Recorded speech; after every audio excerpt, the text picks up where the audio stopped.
The waiting room on the third floor of Hargrove Memorial had 42 chairs and 39 people in them, and nobody was talking. That was the thing about the oncology wing. The silence had a particular weight to it. The kind that settles into people who have stopped pretending the news is going to be good. A television mounted to the wall played cable news with the volume low enough that it was just color and motion. Nobody watched it. In the corner chair beside the window, a man sat alone with a German shepherd at his feet, and the other 38 people in the room had arranged themselves, without discussing it, so that the 3 chairs nearest to him remained empty. The man's name was on the intake form as Cole Rader. He was 43 years old, and he had not spoken to the receptionist when he checked in. He had simply handed her the form, folded, and walked to the corner. The receptionist, who had worked the oncology desk for 11 years and considered herself difficult to unsettle, had watched him cross the room and had felt something she couldn't immediately name. Not threat, not danger, something closer to altitude. The particular pressure of being near a very high place. He was here because of a woman named Denise Calloway. He didn't know her. He'd received a phone call 4 days ago from a man named Pastor Roy Aldridge in Ovenbird, Montana, who'd gotten Cole's number from a former brother-in-arms who told Roy that Cole Rader was the person you called when the system had stopped working and someone was running out of time. Before we continue, tell us where you're watching from in the comments below. If this story moves you, please subscribe and follow it all the way to the end. What you're about to hear is going to stay with you. We read every single comment, and we want to know how far this story travels. Cole Rader had turned 43 in March and looked like a man who had been built by a process that had nothing to do with comfort. He was 6'1" and 215 pounds, carrying it in his shoulders and through his back, in the particular way of men who have spent years doing physical work in extreme conditions.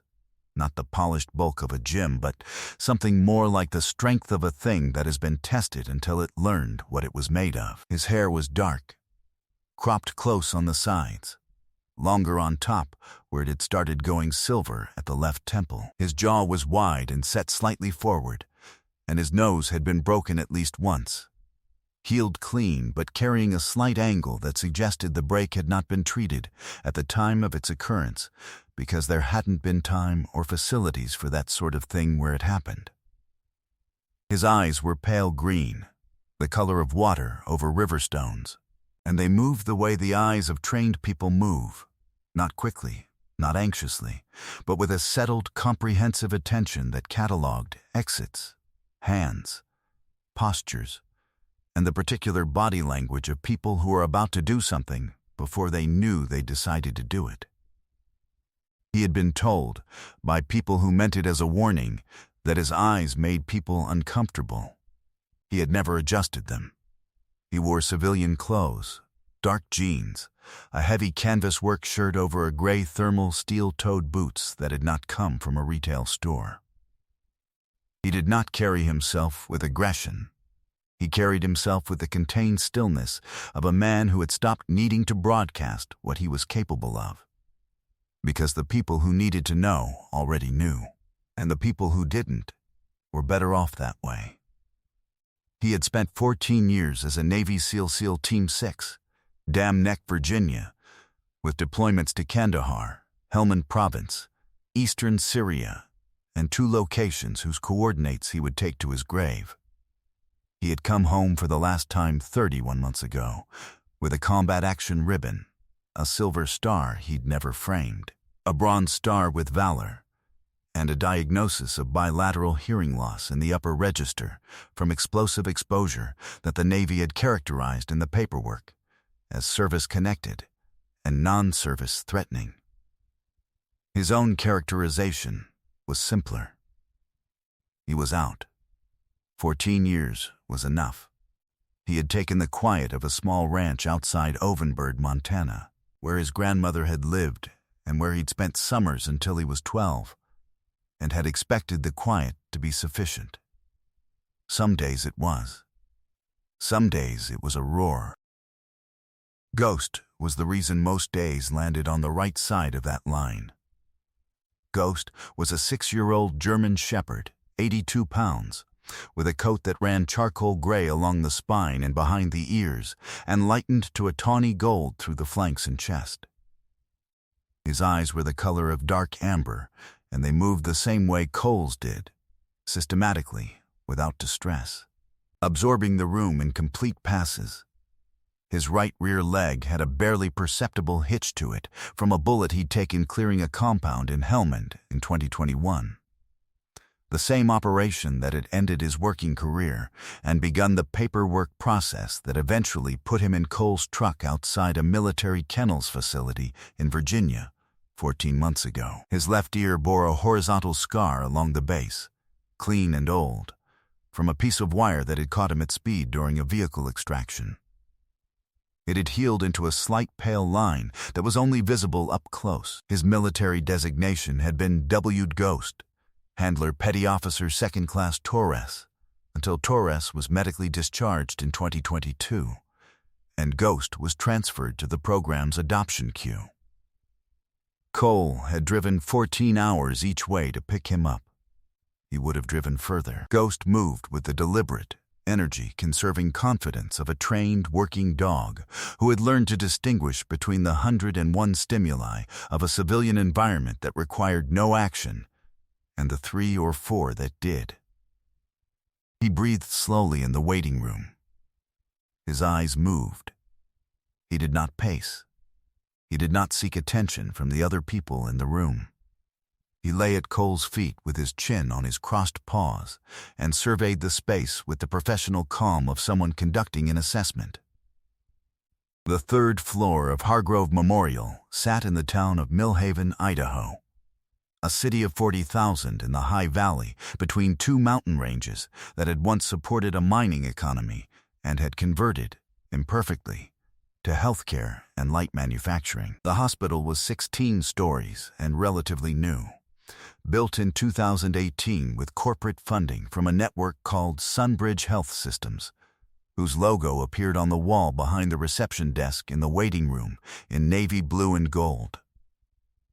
The 3rd floor oncology wing had the particular atmosphere of a place that was maintained with clinical precision and designed with specific intention. The carpet was warm gray, the chairs were padded in a soft sage green, the light came from recessed fixtures rather than the fluorescent tubes that still marked the older wings of the building. It had been designed to feel calming. It mostly succeeded, except that beneath the design, beneath the carpet smell and the warm light and the muted cable news, there was something else, the particular silence of people doing arithmetic in their heads about time. The antiseptic underneath everything. The soft mechanical sound of the elevator every few minutes.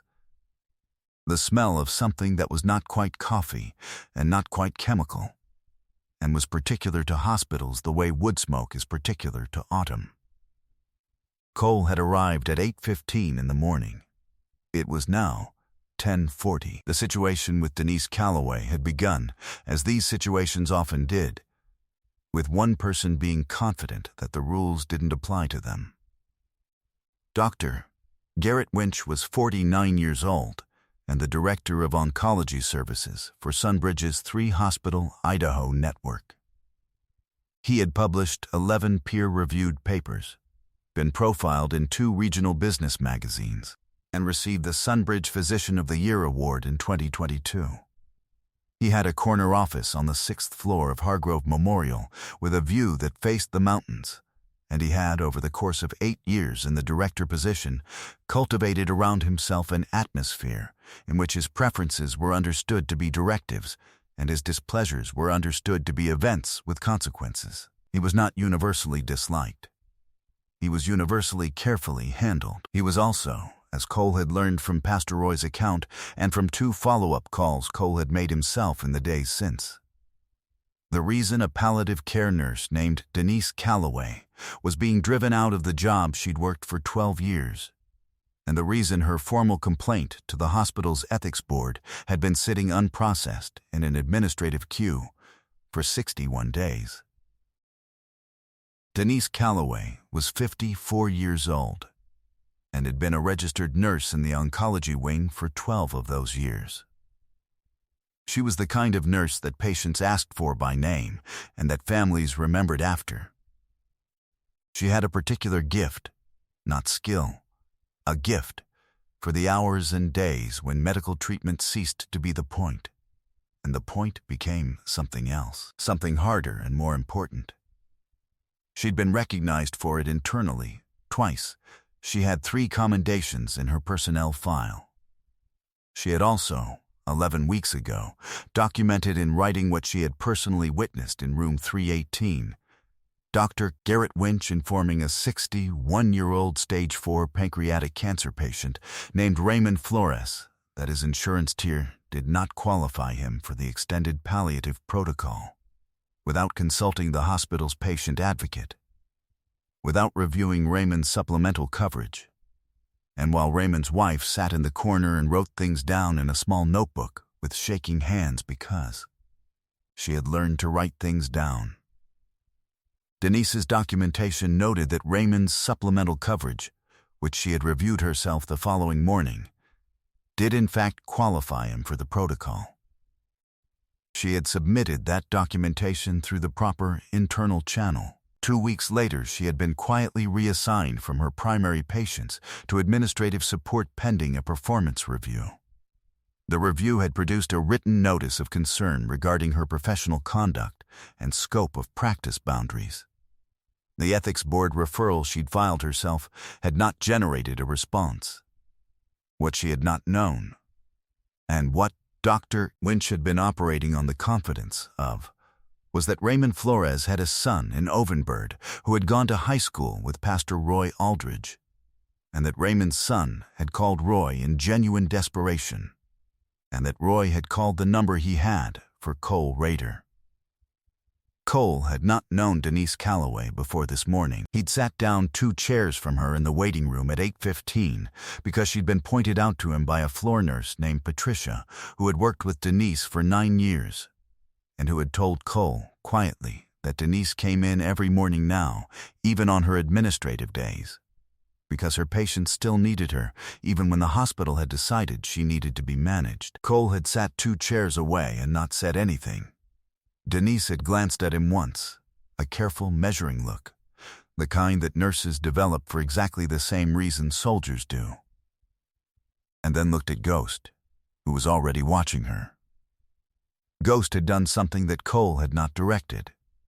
He had stood up, crossed the 2-chair distance, and sat down directly at Denise Calloway's feet, not beside her, at her feet. His chin level, his posture straight, his amber eyes looking up at her face in the particular way he sometimes looked at things that needed his attention. Denise Calloway looked down at the dog for a moment. Her hands, which had been folded tightly in her lap, opened. "He's allowed in here?" she said, not quite to Cole. "Service animal," Cole said. "He goes where I go." "What does he do?" Cole considered this. "Mostly he decides things I haven't figured out yet." She looked at Ghost for another moment. Then she reached down, slowly, and put her hand on the dog's head, and Ghost leaned into it with his whole weight, the way he only leaned into things he'd already decided were worth his time. Cole didn't say anything else. He didn't need to. Ghost had already established the essential point. It was 40 minutes later, at 9:23 in the morning, that Dr. Garrett Winch walked through the doors of the waiting room. He was a tall man, silver-haired, in a white coat over business clothes, moving with the particular velocity of someone who generates a wake. 2 administrators followed him, a younger man with a tablet, and a woman in a blazer carrying a folder. And he was speaking to the woman in a tone that was not raised, but was calibrated to travel. He stopped when he saw Denise Calloway. The stop was brief, a fraction of a second, but Cole had spent enough time in rooms where fractions of seconds mattered to notice it. "Denise," Winch said. His voice carried the particular warmth of someone who has learned that warmth delivered with precision is a more effective instrument than coldness. "You're not on the schedule up here today." "I know," Denise said. Her voice was level. "I had some patient-family communications to follow up on. That would typically go through the care coordination team now," Winch said.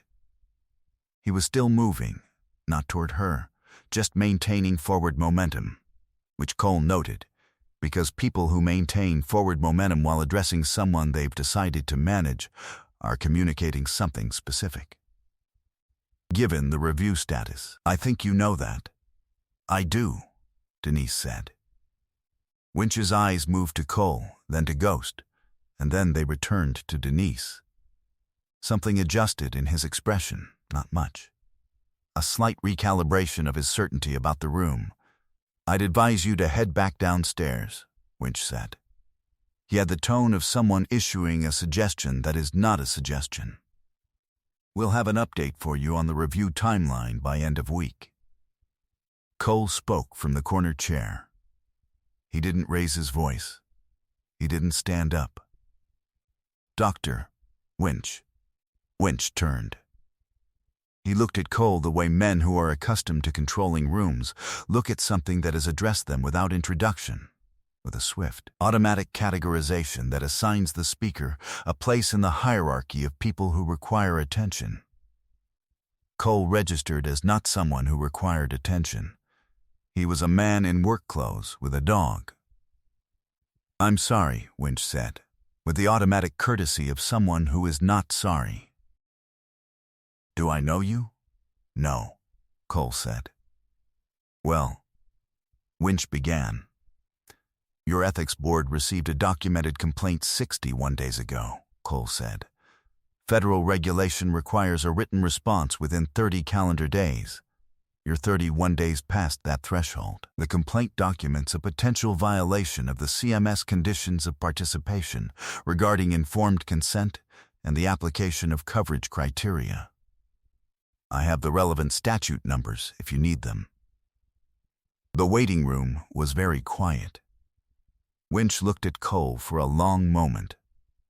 He had spent 20 years learning to read rooms. He was reading this one. "I'm not sure this is the appropriate setting for. You told Raymond Flores his coverage tier didn't qualify him for the extended palliative protocol," Cole said. "It does. His supplemental policy number ending in 4471, includes the bridge provision. Denise Calloway documented this 48 hours after your conversation with Mr. Flores. Her documentation is in the system. The complaint she filed through your ethics board is also in the system. What is not in the system is a response to that complaint." Cole paused. "Raymond Flores died 6 weeks ago. His wife is still waiting to understand why the last conversation he had about his care told him he had fewer options than he actually had." The woman in the blazer had stopped writing. "I don't know who you are," Winch said. His voice had changed, not much, but enough. "But you're speaking about confidential patient matters in a public space, which is a HIPAA. Raymond Flores' family authorized disclosure through a written release filed with your patient advocate on March 4th, Cole said. "The release is in the system. I reviewed it yesterday." The young man with the tablet looked at the woman with the folder. Neither of them said anything. Ghost had not moved from Denise Calloway's feet. His eyes had moved, though, steadily across the room, arriving at Winch and remaining there with the patient. Unblinking attention of a trained animal who has made an assessment and is waiting to see if it was correct. "Don't go near him," Winch said, turning slightly to the administrator with the blazer, his voice dropping to a register designed to carry only 2 feet. He was not talking about Cole. He was talking about Ghost. It was unclear why. The effect was the effect of a man trying to re-establish control of a room by generating motion. Ghost looked at Winch. His ears moved forward. His body did not. Winch looked back at Cole. "I'd like to know who authorized you to access our patient management system," he said.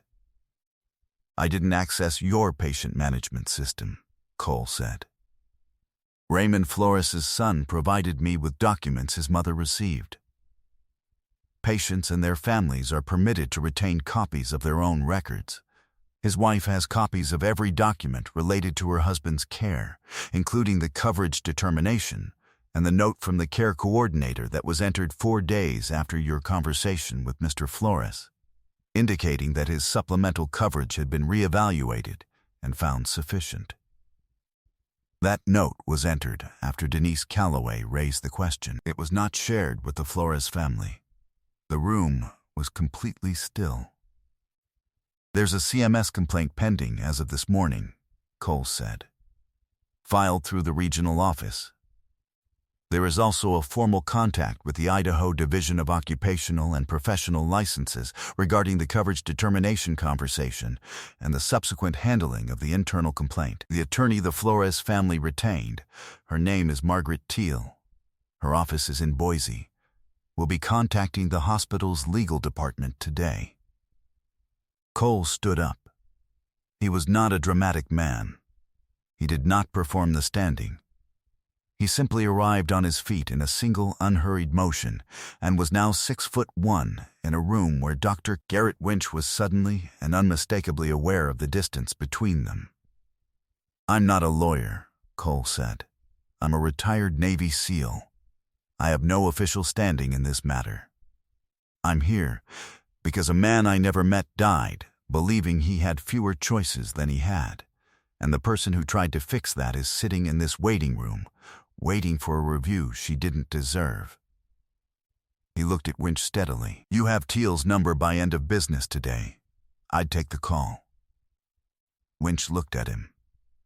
He looked at Ghost, who was still sitting at Denise's feet, still watching. He looked at the 2 administrators beside him, who were looking at the floor. This isn't finished, Winch said. Cole's expression didn't change. I know, he said. Nobody in the waiting room said anything for a long time after Winch walked back through the doors. Denise Calloway looked down at Ghost. Ghost looked up at her. She put her hand on his head again, and he pressed into it. 12 years, she said quietly. Not to Cole, to herself, or to the dog, or to both. I've worked this floor for 12 years. I know, Cole said. He sat back down. Teal is good. She's done this before. The formal complaint filed with the Centers for Medicare and Medicaid Services generated a compliance review that arrived at Hargrove Memorial 14 weeks later with a 4-person team and a scope that extended significantly beyond the Flores case. The review identified 7 instances across a 22-month period in which coverage determinations had been communicated to patients in the oncology wing without complete documentation of the applicable supplemental provisions. In 3 of those cases, the determination had affected care decisions in the final weeks of the patient's life. Sunbridge Health Systems settled with the Flores family in the spring of the following year. The settlement amount was not disclosed, but Margaret Teal described it, briefly and without detail, as appropriate. Dr. Garrett Winch resigned from his position as Director of Oncology Services in November, citing a desire to return to clinical practice. The director position was posted in December. The Ethics Board implemented a new 60-day maximum response protocol with automatic escalation. The change was adopted across all 3 Sunbridge, Idaho facilities. Denise Calloway's performance review was withdrawn without action in September. 3 weeks after the CMS compliance team made its first contact with the hospital's administrative offices, she was reinstated to her full patient caseload the following Monday. Her patients, the ones she'd been quietly visiting anyway on her administrative days, didn't notice the official change. They had already noticed that she kept coming. Cole drove back to Ovenbird on a Thursday in October, when the aspens along the highway were doing what aspens do in October, in that part of the world. Going a yellow so saturated it looked unreal, The kind of color that makes people on the highway slow down without deciding to. Ghost rode in the passenger seat, with his chin on the sill of the open window, ears rotating in the upstream, amber eyes tracking the aspens in the highway and the particular quality of the October light. Cole's left hand rested on the wheel, and he thought, without forming it into anything specific, about Raymond Flores's wife sitting in a corner with a small notebook writing things down because she'd learned to write things down. He thought about the notebook as an act of love, the particular devotion of a person who has decided that if something is going to happen to the person they love, it is going to be witnessed and remembered, and not allowed to simply dissolve into the soft, forgiving silence of a room designed to be calming. He had not been able to give Raymond Flores more time. Nobody could do that. What had been possible was the accounting, the seeing, the refusal to let it be a story that only one family knew. He stopped in Ovenbird at Pastor Roy's house and left an envelope on the porch with a note inside that said only, "Family has been heard. Drive safe. Roy. C." He drove home. Ghost crossed the threshold of the ranch house first, as he always did, and made his assessment of the interior with 3 systematic passes before returning to the door to confirm that the situation was acceptable, which it was. Cole made coffee. The October evening came down through the kitchen window with the smell of pine and the first edge of the coming cold. Ghost settled on his bed near the wood stove and put his chin on his paws and closed his eyes. The silver star was still in the box in the closet. The quiet was the same quiet it had been since Cole arrived, but the edges of the quiet had changed the way the edges of things change when they have been measured against something and found to be larger than you thought. He didn't know if what he'd done in that waiting room was enough. He knew it was what was possible. In his experience, those 2 things were usually sufficient. Sometimes miracles don't arrive as thunder from the sky.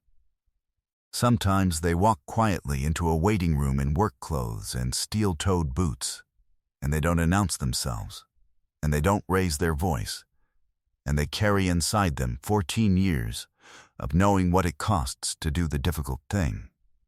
And they do it anyway. God does not always send rescue through systems or institutions or official channels.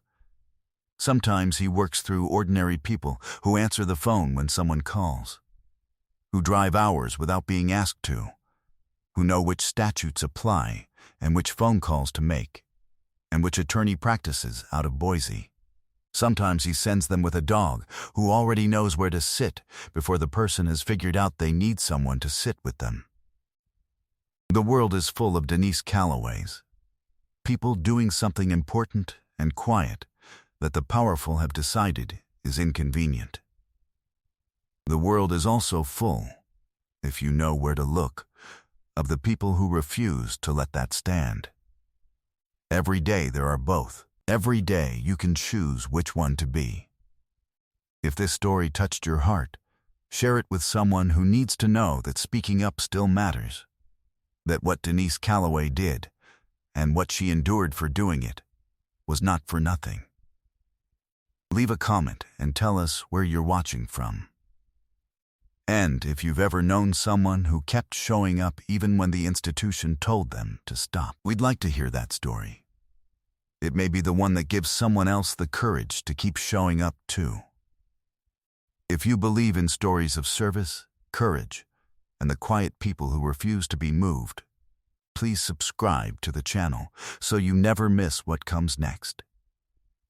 May God bless you, protect your family, and remind you always that you are never alone in whatever room you are sitting in tonight.